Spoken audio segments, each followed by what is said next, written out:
ये इतिहास में लिखा जाएगा।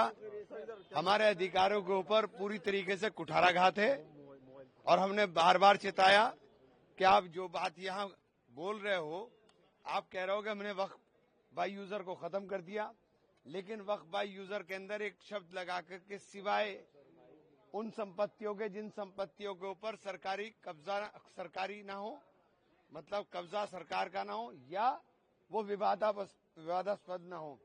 और उसके लिए सबसे बड़ा उदाहरण उत्तर प्रदेश है। उत्तर प्रदेश में 14,500 हेक्टेयर में से 11,500 हेक्टेयर लैंड वक्फ की जो थी उसको सरकारी संपत्ति बनाने का काम किया गया, उसको विवादित करने का काम किया गया। तो ये बहुत बड़ा नुकसान मुसलमान को, वक्फ को, दोनों को होने जा रहा है।